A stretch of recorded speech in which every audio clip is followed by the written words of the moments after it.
Ele veio de longe para ver o Messias e tem necessidade de recursos.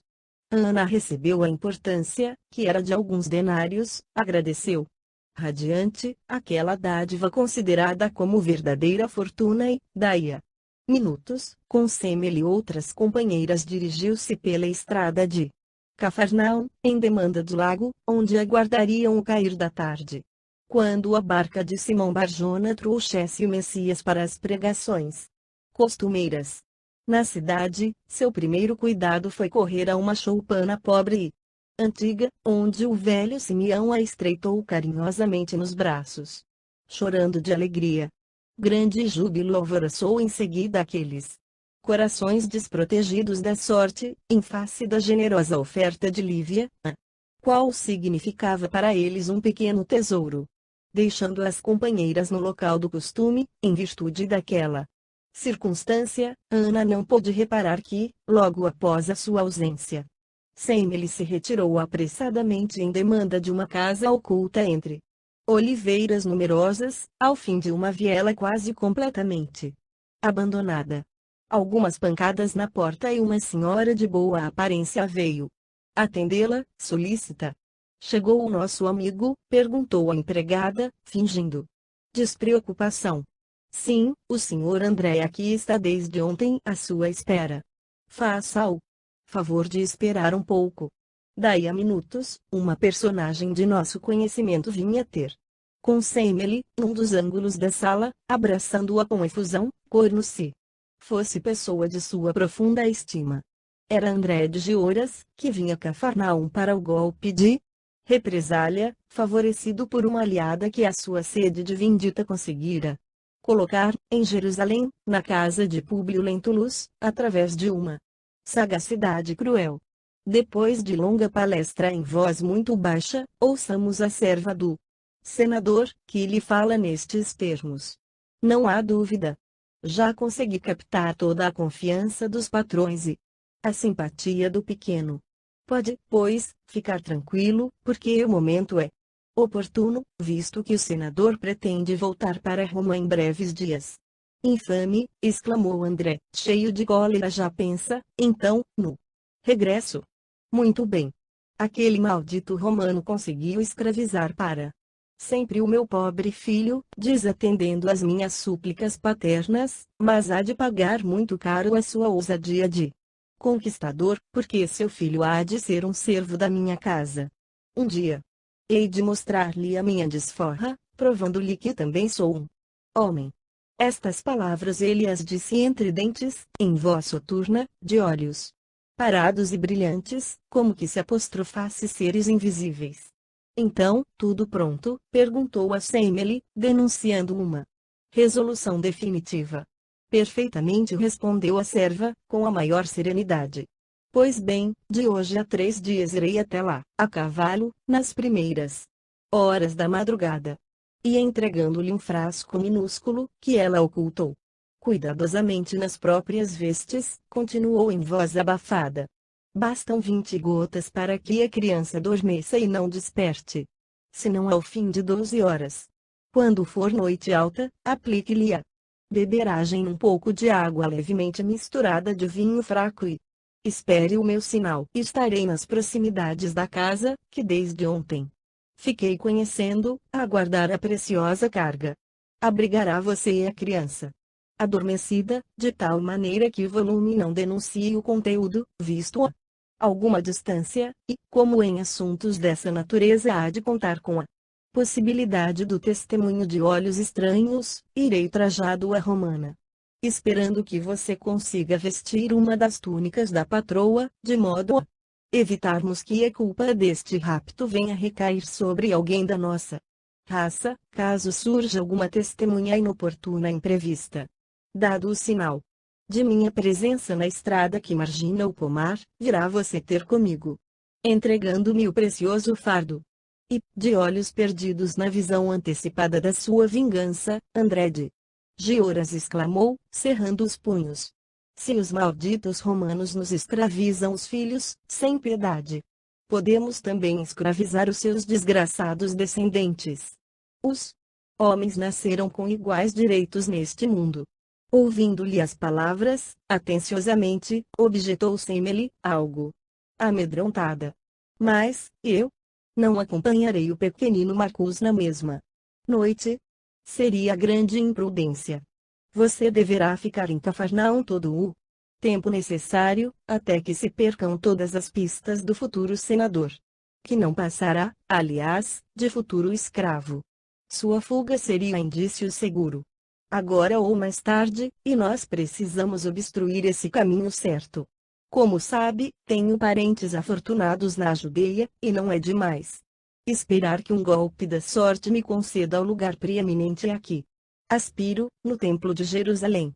Não podemos, portanto, manter complicações com a justiça, podendo você ficar tranquila, pois, mais tarde, o seu esforço de hoje será largamente recompensado. A serva suspirou resignada, acedendo a todas as sugestões daquele espírito vingativo. Daí horas, ao cair da noite, voltavam a herdade e os servos de Públio, em palestra animada e alegre, comentando os pequeninos incidentes e preocupações do dia. Semele não parecia preocupada, mesmo porque, havia muito, vinha sendo instruída pacientemente por André, de modo a colaborar decididamente naquele plano de vingança. Numerosos laços ligavam-na à família de Gioras, e, cooperando naquela trama sinistra em favor da desforra, mas não fazia, segundo supunha, que resgatar numerosas dívidas de ordem material. Afinal, pensava ela consigo, liquidando o caso do pequenino, regressaria a Jerusalém quando muito bem lhe aprovesse, consciente de haver cumprido um dever, obedecendo às tremendas exigências de André. No dia seguinte, calculou todas as possibilidades de êxito do cometimento, e, na data aprazada, tomou todas as providências precisas. A obtenção de uma túnica de uso particular de Lívia não lhe era difícil. A senhora as possuía em grande número e quase que diariamente. Ana se incumbia de preparar as que se encontravam fora de seus apartamentos privados, para o necessário serviço de higiene, e foi assim que, burlando-as a dedicação e vigilância da colega, conseguiu Semele uma túnica elegante e discreta, da senhora, de modo a observar, integralmente, as advertências daquele de quem se fizera cúmplice. Em casa, nunca o senador e sua mulher haviam vivido momentos de tanta paz e tantas esperanças, desde que chegaram à Palestina. A cura da filha era a doce felicidade de cada instante, ensejando os mais carinhosos planos de ventura para os dias do porvir.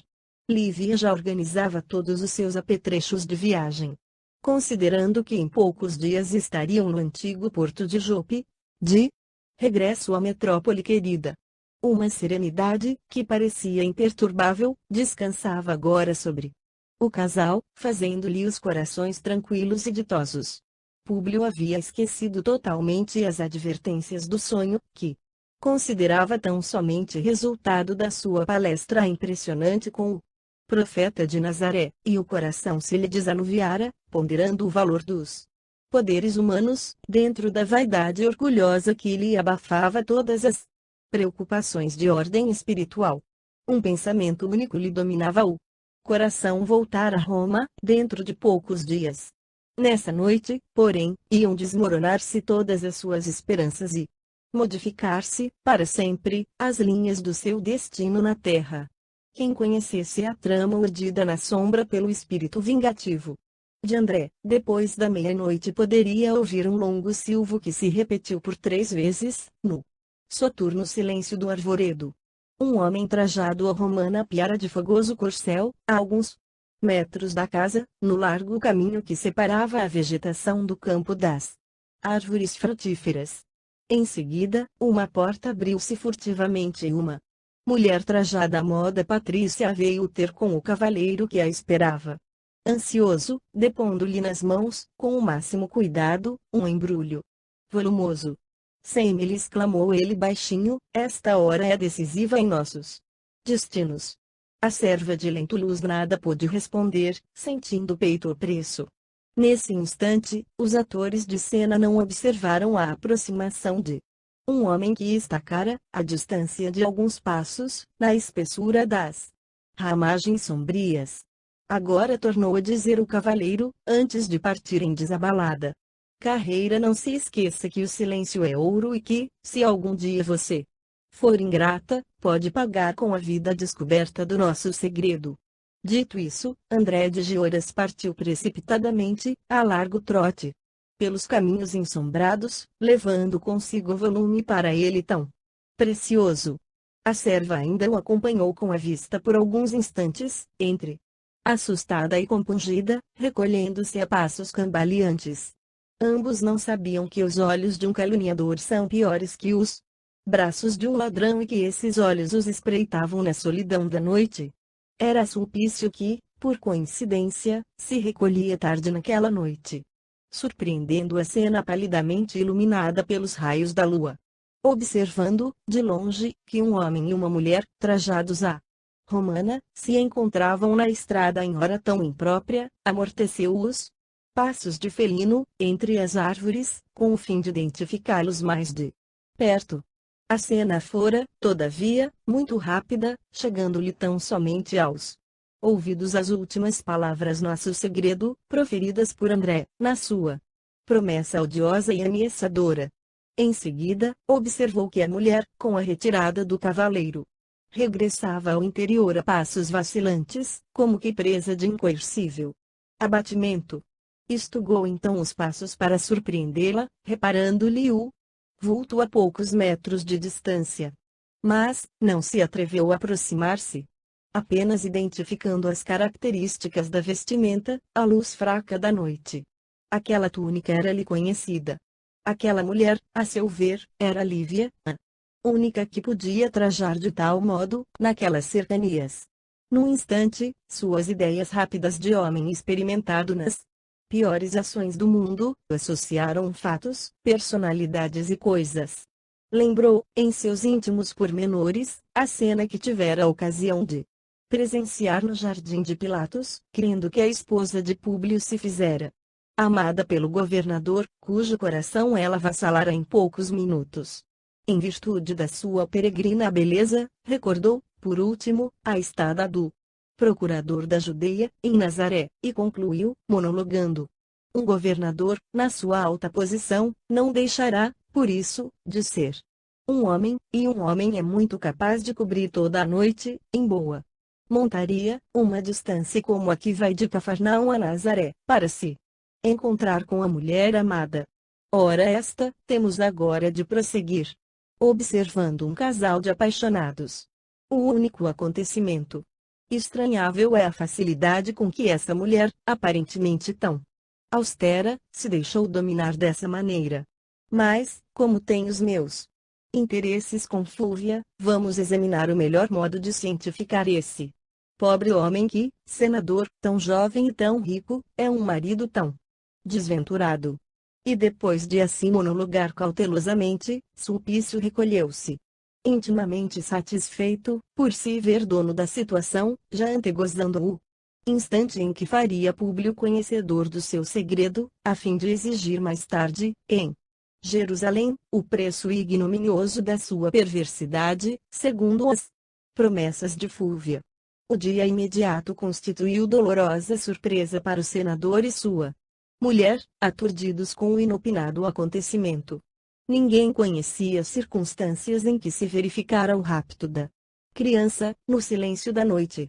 Como louco, Públio Lentulus tomou todas as providências possíveis, junto às autoridades de Cafarnaum, sem lograr resultado favorável. Numerosos servos de sua confiança foram expedidos a fim de bater os arredores, improficuamente, e, enquanto o marido se multiplicava em ordens e providências, Lívia recolhia-se ao leito, tomada de indefinível angústia. Semele, que fingia mais profunda consternação, auxiliava os desvelos de Ana, junto da senhora, sucumbida de dor. Naquela mesma tarde, Públio ordenou a Comênio, então com as honras de capataz de todos os trabalhos da herdade, a reunião geral dos servos da casa, a fim de que aprendessem no castigo severo, infligido aos escravos incumbidos do serviço noturno de vigilância, e, durante todas as horas do crepúsculo, trabalhou o açoite na carne de 3 homens robustos, que debalde imploravam clemência e misericórdia, protestando a sua inocência. Somente diante daquelas criaturas injustamente castigadas, considerou Semele a extensão do seu procedimento, mas, intimamente apavorada com as consequências que poderiam advir do delito, cobrou ânimo para ocultar, ainda mais, a culpa e o terrível segredo. Prosseguiam as ações punitivas, até que Lívia, atormentada por aqueles gritos lancinantes e comovedores, se levantou com extrema dificuldade, chamando o esposo a um canto da varanda, de onde ele assistia impassível ao horrível sacrifício daquelas míseras criaturas, falou: lhe súplice, Públio, basta de castigo para esses homens fracos e infelizes. Não seria um excesso de rigor da nossa parte para com os nossos servos a causa de tão dolorosa punição dos deuses para conosco? Esses escravos não são também filhos de criaturas que muitos os amaram neste mundo? Na minha angústia materna, considero que ainda possuímos direitos e recursos para manter junto de nós os filhinhos idolatrados, mas como será torturante o martírio da mãe de um desventurado, e que o vê arrebatado de seus braços carinhosos para ser vendido por ignóbeis mercadores de consciências humanas. Lívia, o sofrimento sugeriu-te singulares desvarios do coração, exclamou o senador, com serena energia.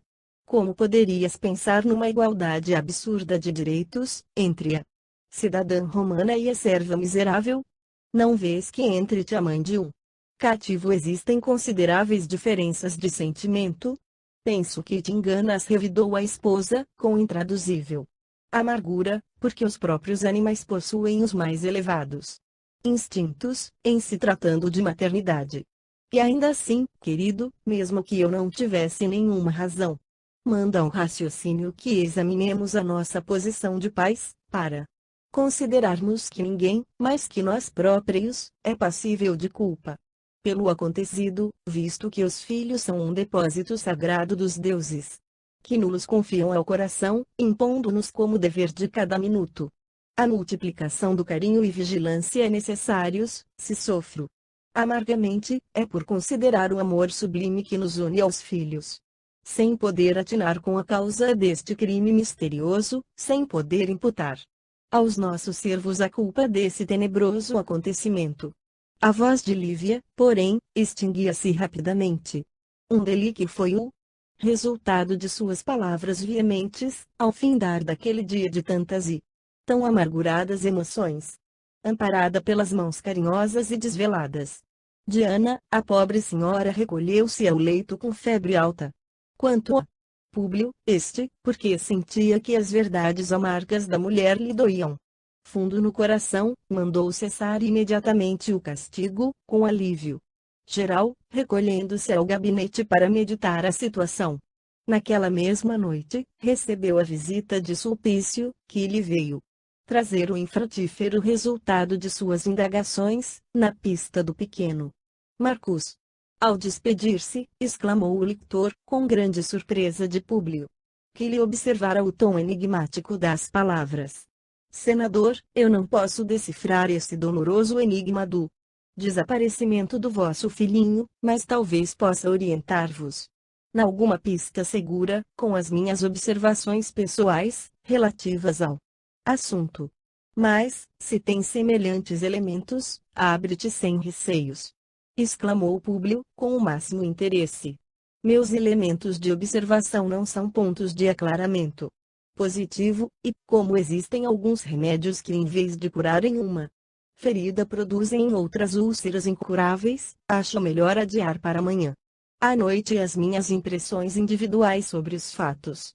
Gozando com a atitude de estupefação do interlocutor, profundamente impressionado com as suas insinuações criminosas, Sulpício rematou as despedidas, acrescentando intencionalmente: amanhã aqui estarei a estas mesmas horas e, se hoje não vos satisfaço ao desejo, aqui permanecendo até mais tarde, é que me esperam alguns afazeres no meu gabinete de trabalho, em vista de alguns pedidos de informações das nossas autoridades administrativas. Dominado pelas expressões daquele enigma, Públio Lentulus apresentou-lhe as despedidas da noite, tendo forças para murmurar: então, até amanhã. Esperarei o cumprimento da tua promessa, de modo a aliviar em si os receios do coração. Ficando a sós, o senador submergiu-se no mar profundo de suas inquietações e receios. Justamente quando contava regressar a Roma, eis que surgiu, inesperado, com piores características que a própria moléstia da filha. Tantos anos suportada com serenidade e resignação, porque, agora, era o rapto inexplicável de uma criança, envolvendo sérias questões da moralidade de sua casa, e a própria honra da família. No íntimo, sentia-se como um homem sem inimigos na Palestina. Porquanto, com exceção do jovem Saul, filho de André, que, a seu ver, deveria estar tranquilo no lar paterno, nunca humilhar os brios de nenhum israelita, visto que a todos dispensava o máximo de sua pessoal atenção. Onde é a causa daquele crime misterioso?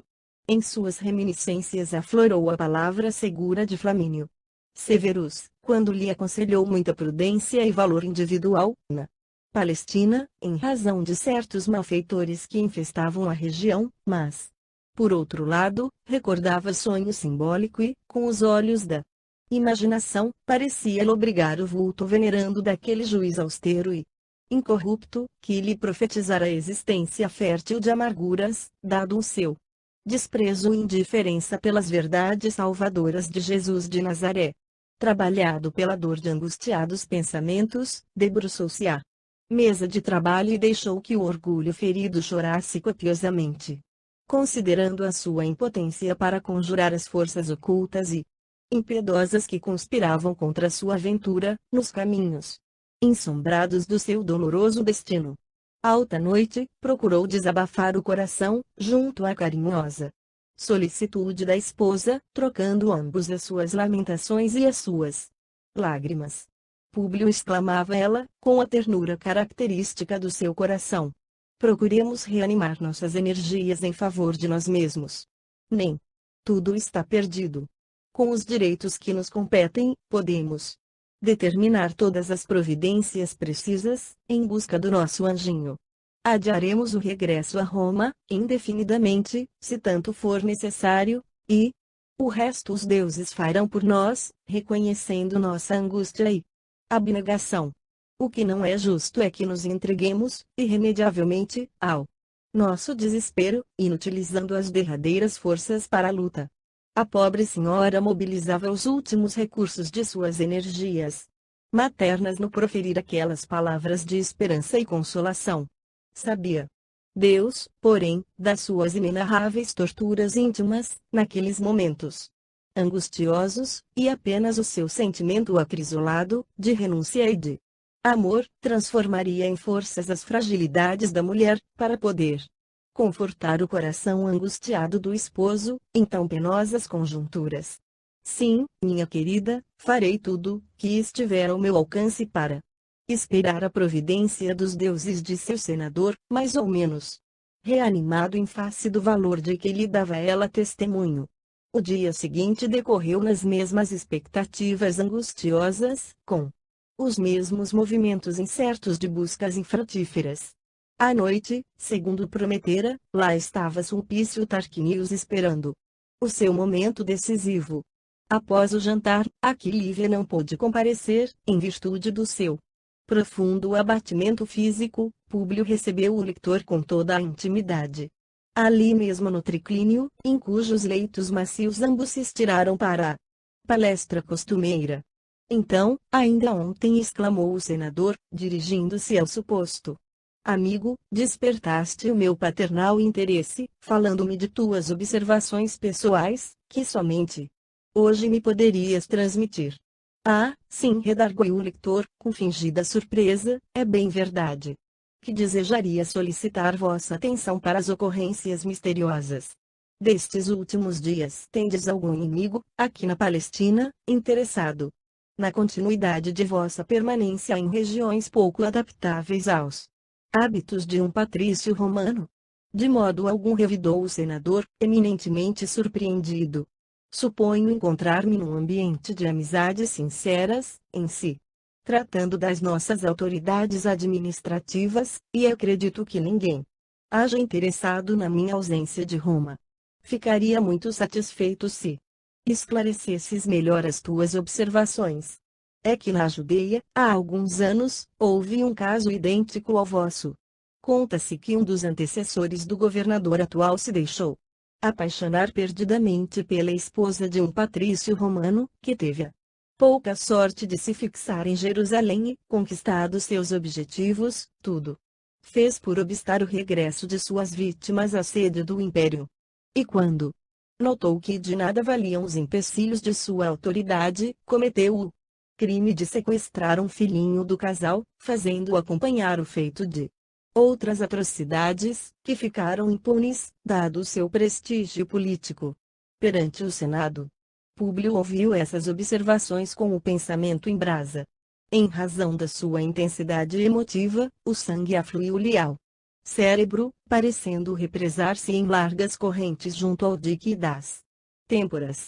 Uma palidez de cera cobriu, em seguida, o seu rosto, numa facies cadavérica, sem poder definir a emoção que lhe assaltava o íntimo. Em face de tais insinuações contra sua dignidade pessoal e contra as honrosas tradições da família, num instante, reviveu todas as acusações de Fúvia e, julgando-os seus semelhantes pelo estalão dos próprios sentimentos, não podia admitir no espírito de Sulpício uma ferocidade de tal quilate. Enquanto mergulhava o pensamento em cismas atrozes, sem responder ao leitor, que o observava gozando o efeito de suas tenebrosas revelações, prosseguiu o canoeador, com fingida humildade. Bem reconheço o alcance de minhas palavras, para as quais, aliás, suplico a benevolência de vossa discrição, mas eu não abriria o coração neste sentido, se não tocado pelo profundo interesse que a vossa amizade conseguiu inspirar a minha alma dedicada e sincera. Francamente, não desejava constituir-me delator de quem quer que seja, perante o vosso espírito justo e generoso. Todavia, passarei a narrar-vos o que vi com os próprios olhos, de modo a orientar com mais segurança o esforço de vossas pesquisas em busca do menino. E Sulpício Tarquinius, com a falsa modéstia de suas palavras venenosas, desfiou um rosário longo de calúnias, entremeando os argumentos de consecutivos goles de vinho, o que exaltava ainda mais a fonte prodigiosa das suas fantasias. Contou ao seu interlocutor, que o ouvia atônito pela coincidência de suas observações com as denúncias de Fúvia, os mais íntimos pormenores da cena do jardim em casa de Pilatos, e, em seguida, narrou o que observara na noite do rapto, salientando a coincidência da estada do governador em Nazaré. O senador ouvia-lhe a narrativa, ocultando, a muito custo, o seu espanto doloroso. A prevaricação da esposa, segundo aquela denúncia espontânea, era um fato indubitável. Entretanto, ele queria acreditar o contrário. Durante todo o tempo da vida conjugal, Lívia manifestara o mais pronunciado retraimento dos ambientes sociais, vivendo tão somente para ele e para os filhinhos idolatrados. Era na sua palavra criteriosa e sincera que o seu espírito ia buscar as necessárias inspirações para o êxito nas lutas da vida, mas aquela denúncia lhe atordoava o coração e anulava todos os fatores da antiga confiança. Além disso, penosas coincidências vinham ferir o seu raciocínio, despertando-lhe amarguradas suspeitas no íntimo da alma. Não fora ela que interceder a favor dos escravos, no momento do castigo, súplice, como se a culpa do acontecido também lhe pesasse no coração? Ainda na véspera, sugerira a continuidade da permanência de ambos na Palestina, demonstrando um valor pouco vulgar.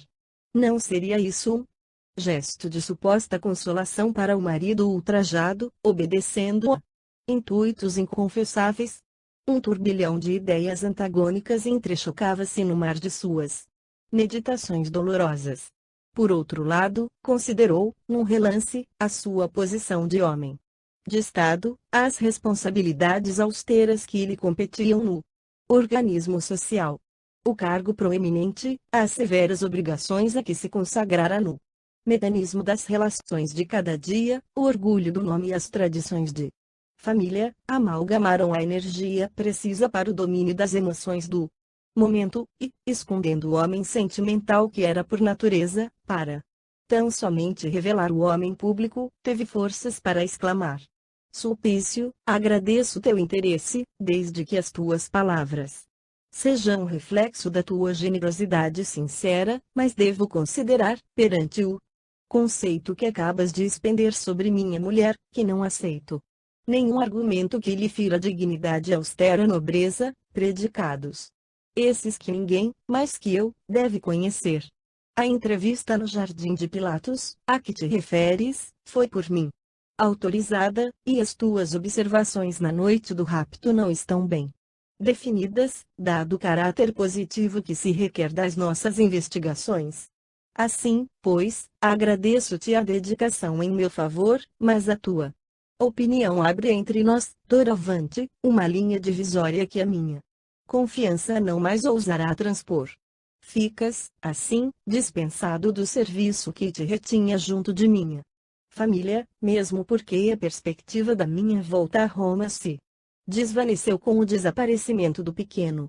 Não poderemos regressar à sede do império, enquanto não lograrmos o seu reaparecimento ou a certeza dolorosa da sua morte.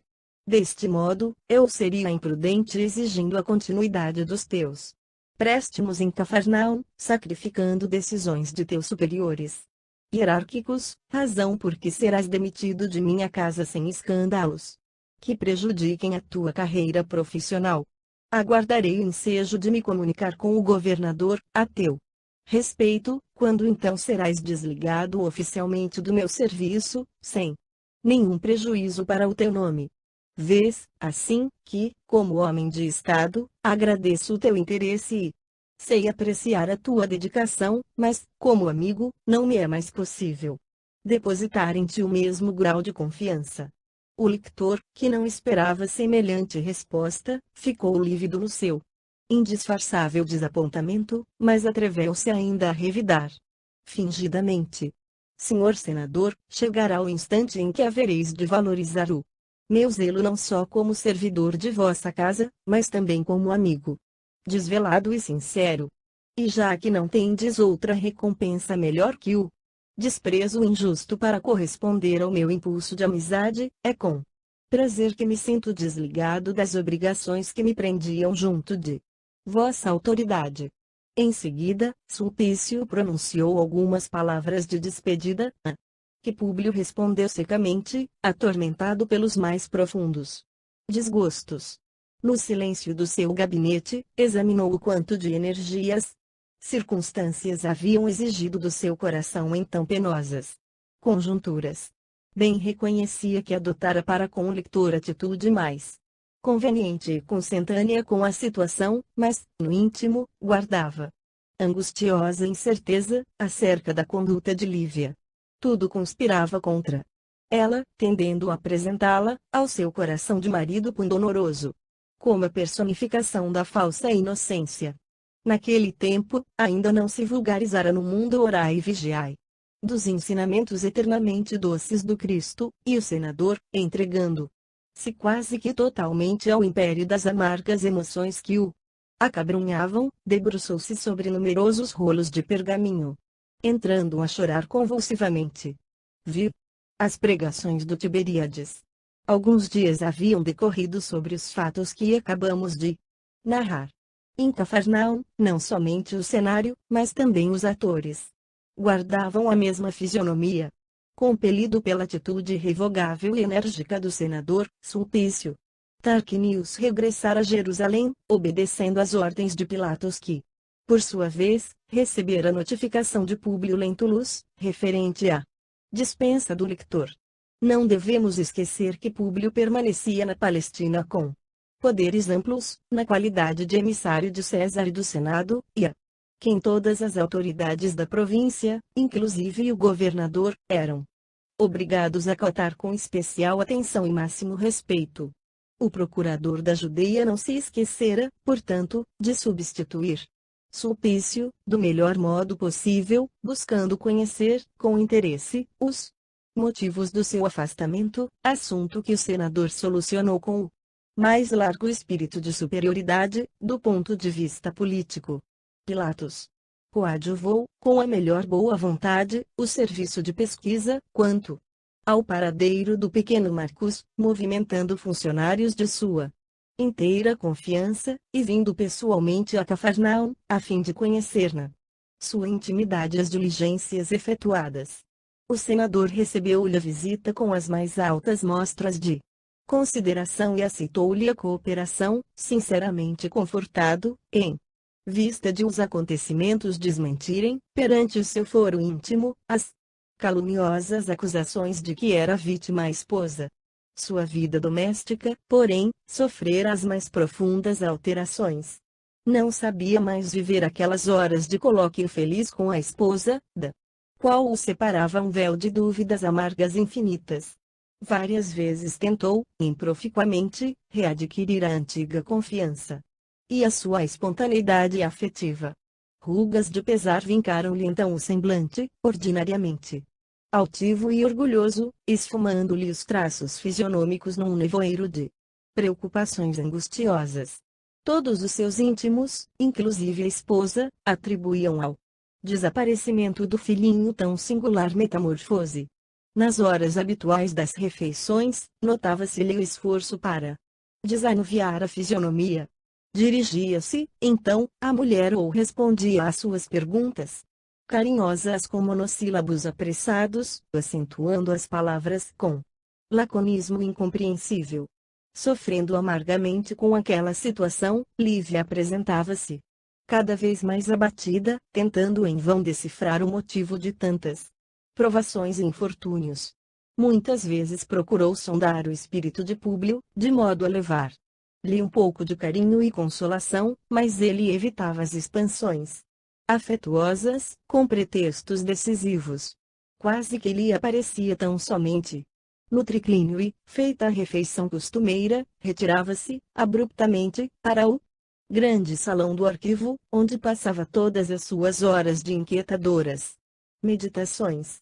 De Marcos, nenhuma notícia havia que lhe proporcionasse a mais ligeira sombra de esperança. Por uma formosa manhã da Galileia, vamos encontrar Lívia em palestra íntima com a serva dedicada e amiga fiel, a quem replica nestes termos, depois de carinhosamente inquirida, acerca do seu estado de saúde.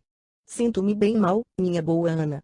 À noite, o coração bate-me descompassadamente, ora a ora, vejo crescer-me no íntimo dolorosa impressão de amargura.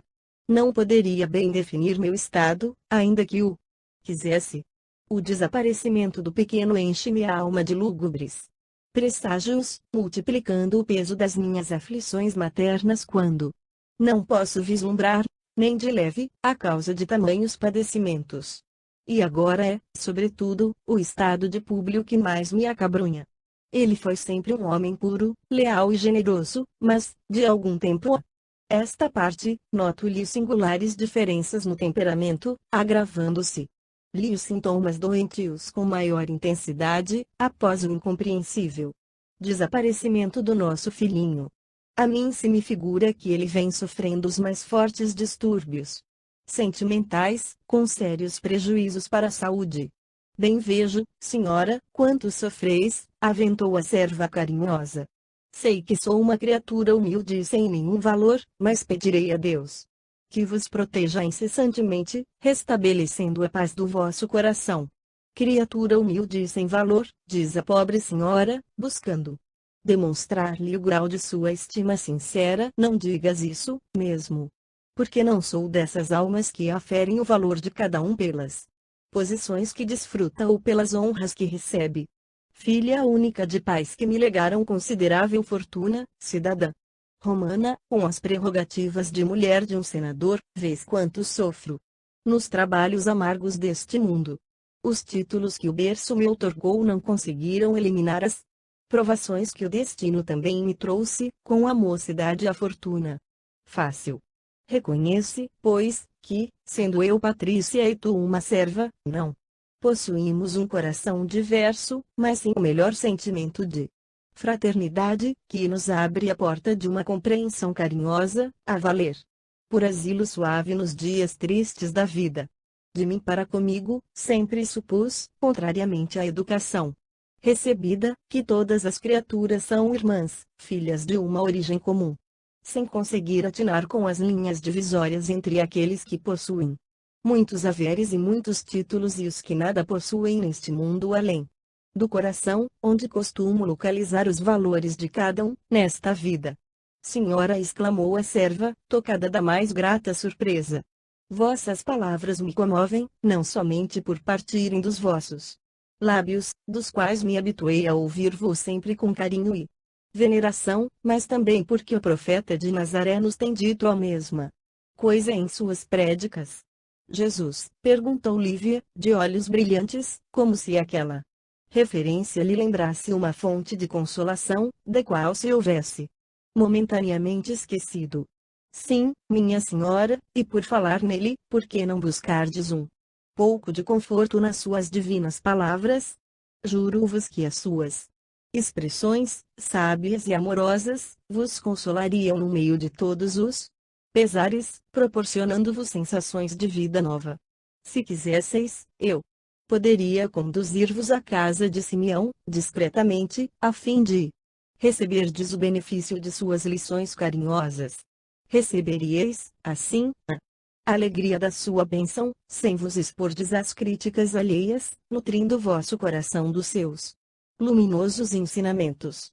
Lívia pensou intensamente naquele alvitre, que se lhe figurava providência salvadora, respondendo, por fim: os sofrimentos da vida muitas vezes me têm dilacerado o coração, renovando os meus raciocínios acerca dos princípios que me foram ensinados desde o berço, e é por isso que, acolhendo a tua ideia, acho de meu dever procurar a Jesus publicamente, como fazem outras mulheres destes lugares. Era minha intenção procurá-lo antes do nosso regresso a Roma, para lhe manifestar meu reconhecimento pela cura de Flávia, fato que me deixou profundamente impressionada, mas que não nos foi possível comentar, em razão da atitude hostil de meu marido. Agora, novamente desamparada, no estuar das minhas dores, recorrerei ao profeta para obter um lenitivo ao coração opresso e torturado. Mulher de um homem que, por força da sua carreira política, ocupa agora o mais alto cargo desta província, irei a Jesus como criatura deserdada da sorte, em busca de amparo e consolação. Senhora, e vosso esposo? Perguntou Ana, antevendo as consequências daquela atitude. Procurarei cientificá-lo da minha resolução, mas, se Públio esquivar-se, ainda uma vez, a minha presença para um entendimento mais íntimo, irei mesmo sem ouvi-lo, com respeito ao assunto. Vestirei os trajes humildes desta região de criaturas simples, irei a Cafarnaum, hospedando-me com os teus parentes, nas horas necessárias, e, no momento das práticas, quero ouvir a palavra do Messias, de coração contrito e alma compadecida pelos infortúnios dos meus semelhantes. Sinto-me profundamente insulada nestes últimos dias e tenho necessidade de conforto espiritual para o meu coração combalido nas provas ásperas. Senhora, Deus abençoe os vossos bons propósitos. Em Cafarnaum, os meus parentes são muito pobres e muito humildes, mas vossa figura está ali no santuário da gratidão de todos, bastando uma palavra vossa para que se ponham à vossa disposição, como escravos. Para mim não existe fortuna que se iguale a essa, da paz e do sentimento. Não procurarei o profeta para solicitar-lhe atenções especiais, porque basta a sua caridade, no caso de minha filha, hoje sadia e forte, graças à sua piedade de justo, mas tão somente para buscar conforto ao meu coração dilacerado. Presinto o que, em lhe ouvindo as exortações carinhosas e amigas, alcançarei energias novas para enfrentar as provações mais amargas e rudes. Sei que ele me conhecerá nos trajes pobres da Galileia, todavia, na Sua intuição divinatória compreenderá que, dentro do peito da romana, pulsa um coração amargurado e infeliz. As duas combinaram, então, ir juntas à cidade, na tarde do primeiro sábado. Embalde, procurou Lívia uma oportunidade para solicitar a ambicionada permissão do marido, a favor da sua pretensão. Inúmeras vezes buscou, improficuamente, sondar o espírito de Públio, cuja frieza lhe afugentava coragem para a necessária consulta. Ela, porém, havia resolvido procurar o mestre, de qualquer maneira. Abandonada numa região em que somente o marido podia compreendê-la integralmente, dentro da sua esfera de educação, e rudemente provada nas fibras mais sensíveis da sua alma feminina, de esposa e mãe, a pobre senhora assim deliberou com pleno assentimento da sua consciência honesta e pura.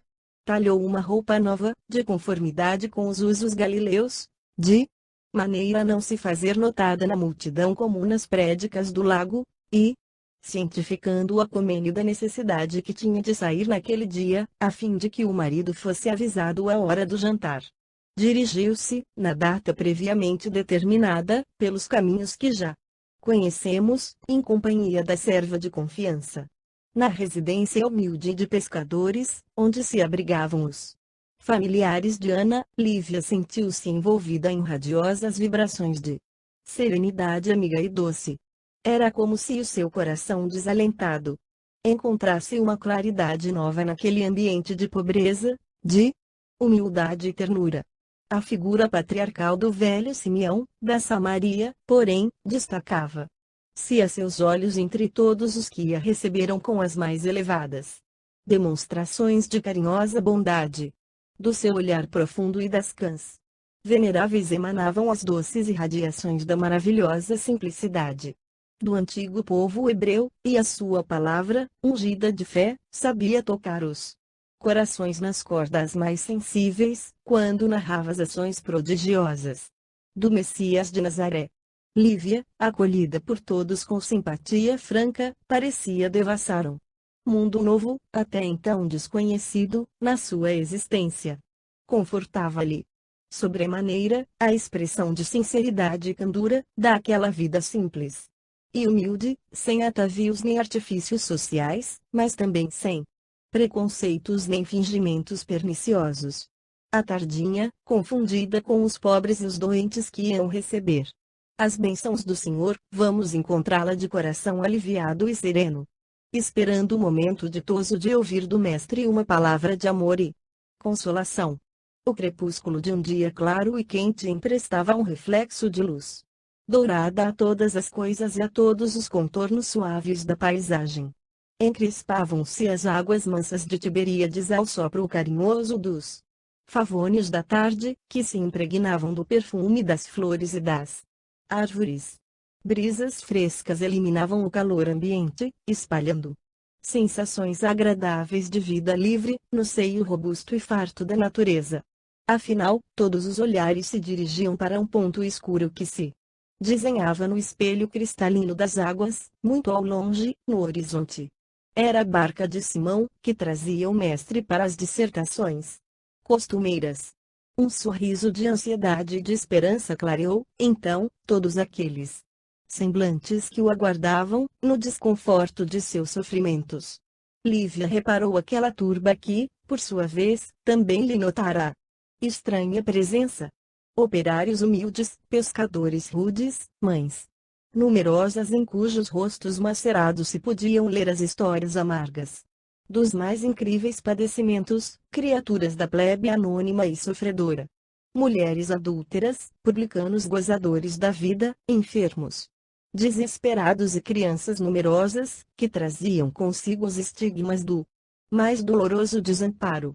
Conservava-se Lívia ao lado do velho Simeão, cuja expressão fisionômica de firmeza e doçura inspirava o mais profundo respeito aos que se lhe aproximavam, e quantos lhe notavam o delicado perfil romano. Enfiada na simplicidade do traje galileu, presumiam na sua figura alguma jovem de Samaria da Judeia, que tivesse vindo igualmente de longe, atraída pela fama do Messias. A barca de Simão acostara brandamente à margem, ensejando aqui. O mestre se dirigisse ao local costumeiro de suas lições divinas. Sua fisionomia parecia transfigurada em resplendente beleza. Os cabelos, como de costume, caíam-lhe aos ombros, à moda dos nazarenos, esvoaçando levemente aos ósculos cariciosos dos ventos brandos da tarde. A esposa do senador não pôde mais despregar os olhos deslumbrados daquela figura simples e maravilhosa. Começara o mestre um sermão de beleza inconfundível e suas palavras pareciam tocar os espíritos mais empedernidos, figurando-se que os ensinamentos ressoavam nas defesas de toda a Galileia, ecoando pelo mundo inteiro, previamente modelados para caminhar no mundo com a própria eternidade. Bem-aventurados os humildes de espírito, porque a eles pertencerá o reino de meu Pai que está nos céus. Bem-aventurados os pacíficos, porque possuirão a terra. Bem-aventurados os sedentos de justiça, porque serão saciados. Bem-aventurados os que sofrem e choram, porque serão consolados nas alegrias eternas do reino de Deus. E a sua palavra enérgica e branda disse da misericórdia do Pai Celestial, dos bens terrestres e celestes, do valor das inquietações e angústias humanas, acrescentando que viera ao mundo não para os mais ricos e mais felizes, mas para consolar os mais pobres e deserdados da sorte. A assembleia heterogênea escutava-o embevecida nos seus transportes de esperança e gozo espiritual. Uma luz serena e caridosa parecia vir do Hébron, clarificando a paisagem em tonalidade de opalas e safiras eterizadas.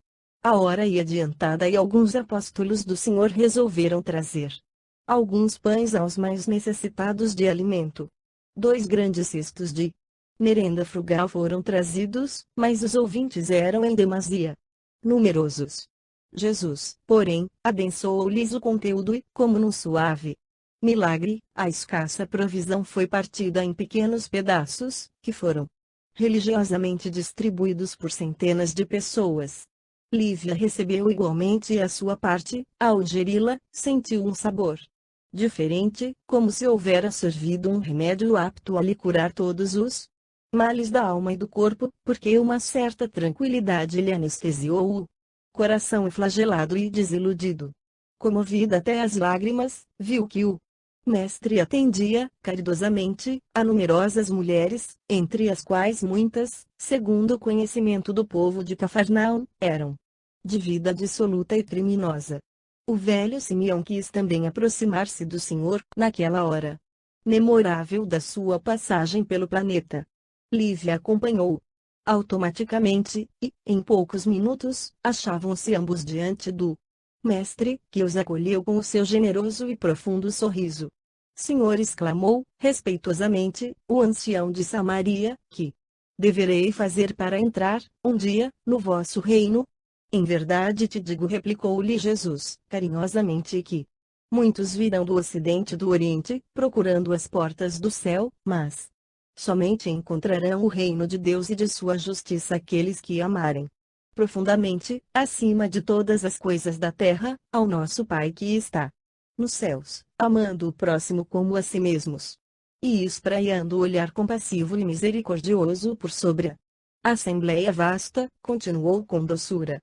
Muitos, também, dos que foram aqui chamados, serão escolhidos para o grande sacrifício que se aproxima. Esses me encontrarão no reino celestial, porque as suas renúncias hão de ser o sal da terra e o sol de um novo dia. Senhor, aventurou o ancião, com os olhos rasos de lágrimas. Tudo faria eu por ser um dos vossos escolhidos. Mas Jesus, fitando fixamente o patriarca de Samaria, murmurou com infinita ternura: Simeão, vá em paz e não tenhas pressa, porque, em verdade, aceitarei o teu sacrifício no momento oportuno. E estendendo o raio de luz dos seus olhos até a figura de Lívia, que lhe devorava as palavras com a sede ardente da sua atenção, exclamou, com as claridades proféticas de suas exortações: quanto a ti, regozija-te em nosso Pai, porque as minhas palavras e ensinamentos te tocaram para sempre o coração.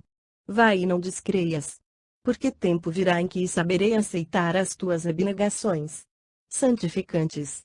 Essas palavras foram ditas numa tal atitude, que a esposa do senador não teve dificuldade em lhes apreender o sentido profundo, para um futuro distante.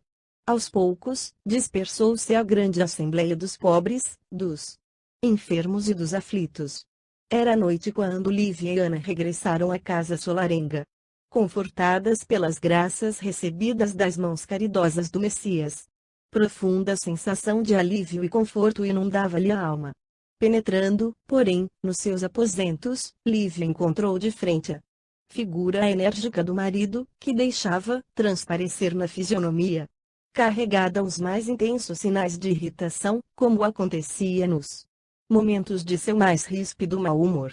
Ela notou-lhe exacerbação de ânimo, mas, ao contrário de outras vezes, parecia inteiramente preparada para vencer as mais tremendas lutas do coração, porque, com serenidade imperturbável, o encarou face a face, enfrentando-lhe o olhar suspeitoso.